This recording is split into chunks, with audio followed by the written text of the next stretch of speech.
for taking the time to visit Healthy Village's website. We appreciate your visit, and to say thank you, we've provided you with a free guide to say, are you leading or damaging? Questions to gauge if you are creating a healthy community or adding to its destruction. So I hope that you have taken the time to read my introduction email to you and to print out the guide. So this video is for me to kind of sit with you, to support you, to kind of orient you to the document, to make sure that you understand how to be used and to make sure that you are empowered to be successful. So let's go through the guide. So the first thing that you're going to see is the image, which is a model to explain to you about how we evolve personally as individuals. So when you're providing services to your constituents or to your consumers of your services, we want you to kind of think a little differently and to not see them just as an individual who's receiving your services, but just to think about their journey and the different things that have happened prior to them coming to get your services, and or the families that are still receiving the benefits of the services that you're providing to them. So we'll get to that. So we want you to understand the model. So first you see the family of origin. So think about the support system that you had when you were first born. What were the things that they taught you? You know, who were they? How did they support you? So there were certain nuggets that they gave you as far as values, morals, and different things that kind of served as your foundation. And then as you got older, you grew to be an individual of your own. You got certain experiences that help to enlighten you and to help you guide yourself along the way to say, okay, I know I may have been taught these things, but this is now what I personally believe. So in those things and that experience, as you got a little bit older, then you see the little arrows saying we're going further on our journey, you made a decision on whether or not you were going to pair with the mate who also came with their shared understanding and their experiences. And during that time, you make a decision on whether or not you two are going to create a family of your own. And if you do, and even if you don't, if you choose to stay as an individual, you make a decision of who's supporting you during that time. So what does that look like? And so you are then evolving to say what you want your world to look like. What are the different shared vision, if you have chosen to partner, that you have with that person that you want to create. So then all of that is impacted by your community. So what are your expectations of your community? How are they supporting you? How do they allow for you to be and do the things that you desire to do? Is it a healthy community that allows you to thrive? Does it have the resources and the financial mixture of services and programs and different things, enough green space? So we're going to get into all of those different questions as we go through. So if you go past your diagram, you'll see on the first page where it says family of origin. So I've kind of provided you with a little bit of a definition of your family of origin. And as you see, it says this is the first institution that we belong to, because we serve in various different organizations and different things, but it's an institution. So it's something that you just can't get out of. Like your family is your family, right?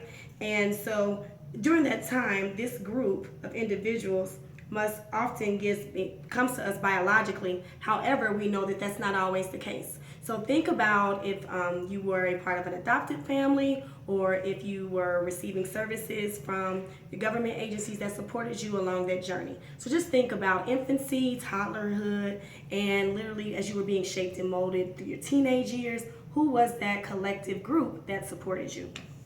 So as you see, there are several questions. How many family members are actually in your community? So you want to transition into yourself, seeing yourself as representative of your government agency. So you want to think about, as we go through these questions, the people who are receiving the services that you provide. So if I asked you how many families are in your community, what would you say? It's not so simple as looking at census data to say how many individuals. So would you look at how many households? Do you look at how many people are in the same address? So what are the different things that your particular agency thinks about as it serves families? And then how many of those people that are in the community do you actually serve? So we know that everybody's not getting your services, but how many, like what percentage are they?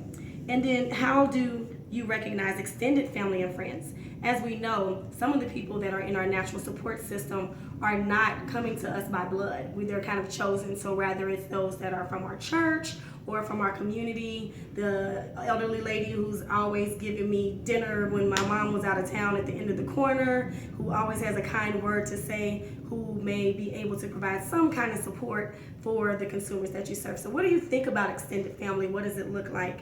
And how do you structure your services in a way that includes them as a part of the treatment of the consumers that receive your services? So what do you know about their birthing experience? Well, do you have healthy deliveries in your community? Are they centered around a lot of adoptions are taking place? What was the emotional support during that time? What do you know about postpartum? All of those various things, as those have a play into the receiver during that experience. How many are a part of a blended family? And how does your agency honor and respect the various dynamics that come with blended families? What are the lessons being taught in their home? So what's the cultural norm and the values that are taught? So you can't expect for your clients to come in and to say, well, that's just the norm, that's common sense. So sometimes what we are learning, what we're taught in our family of origin may not necessarily match the culture or there's certain values and norms of your particular agency. So you want to see what that looks like, because that may be causing some of a disconnect between whether people are able to actually receive the services that you've provided in a way that's sustainable. So just something to think about. So as you spend time, you can always, again, hit pause on this video to think about some of those things, but then I'm going to go ahead and continue on into the next session, which is the individual. And so literally, again, thinking of ourselves as we've become into early adulthood or later adulthood and kind of evolved into who we want to be as an individual. So the questions that you think about for those, again, that you're serving are, what do your individual clients believe about themselves and their positions in the world? How do they contribute to society? So literally, do I feel like I am able to give back? Do I feel empowered? Who do they rely on for support? What do you understand about their natural and formal support systems? That's crucial, because if they're using other organizations that are in your community, there's a way for you to partner and make their experience easier. So do you have any agreements with some of those organizations, if they're formal organizations, or what do you understand about their churches and their community and what it's providing as far as organic leadership and organic support? So you want to kind of think about those things as well and consider them to make sure that they're having a healthy experience with your organization. So how do these individuals define health and wellness, and how is this demonstrated? So we want to make sure that we get from their perspective. How do they utilize the services that you provide, and how do they view them as being beneficial to their journey? So you may think, oh my God, we're doing a great job. We're providing services, we're out in the community, but are they feeling that it's a great service? How do you gauge that? So you want to kind of spend some time and think about that. So again, I know some of these questions are making you sit and just say, okay, I don't know about that. And that's okay, because some of these questions you may not have the answer to, but you're not alone. We're here to help you with that. All right, so we have 2 more to go through. So now it's the chosen family. So this is at that stage again where have we decided to join with somebody else and create various different social norms for ourselves, certain values, and partnering in that experience. So we want to think about that. So how does your client select those who they allow to support them? And was your agency mandated or chosen? That is huge, because if I'm forced to participate with you, there's a certain level of energy that I need to have that's very different if I came and selected you on my own. So you don't want to negate that, and you want to make sure that you honor that experience in a way that, again, is supportive and is sustainable in making sure that they're getting a healthy experience with you. What are the strengths and barriers that influence their ability to thrive as a family? So if I live in your particular area and I want to do certain things for my family, are those resources there to support me on that journey? But in order for you to answer that, again, you have to know, what are the things that our families want? Not just to exist, but literally to thrive and to be the awesome beings that they were desired to be.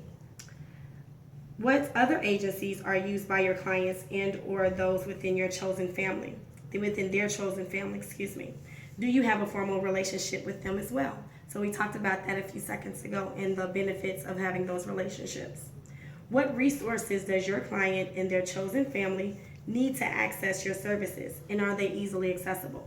So if we say that in general, majority of our consumers have to have this particular resource in order to truly benefit. So rather that's transportation, rather that's certain people that they need other services, what are those particular things? And I don't want to give you too many finite things because I want you to really take this from your perspective of the services that you provide. So just think about that. What do our clients need to be successful as far as a resource? And is it something that comes with a cost? Is it something that they easily access? So just kind of think about that. Okay, lastly, the community. So which is where we want to make sure that we're putting our energy and making sure that it's healthy. So again, that's our collective group of individuals, businesses, and organizations. So it's not just human beings. So we want to know about that mixture that of all in this same geographical area that is hopefully there to support the desires of the consumers and their families that you serve. So how does your client engage with those within their community? Are other clients a part of their community? So we know that people talk. So what are the things that are being said within the community about your organization? Is it something, or your agency? So are they collectively saying, okay, well, I got an appointment on Monday at 1 o'clock and I know you're there at 1:30, let's ride together. So what are you doing to even have that kind of communal conversation as it relates to the services that you provide? Or is it something that I need to hide from where I know the person next door goes to the same center, but I really don't want to talk about it because it's something that I may feel a little shameful about. So all of those things, again, create to a certain particular experience with the services that they're receiving from you.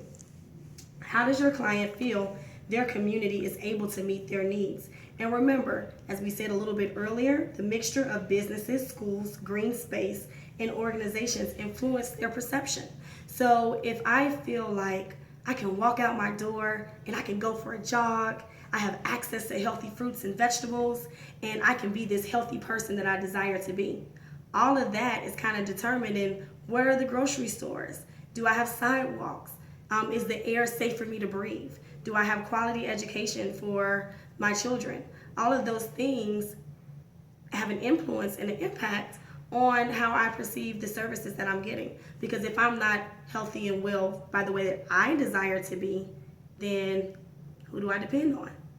Is it my community, or is it that I feel I have to go somewhere else to get that? Okay, so how does your agency support the celebrations and the coping processes of your clients and those within their community?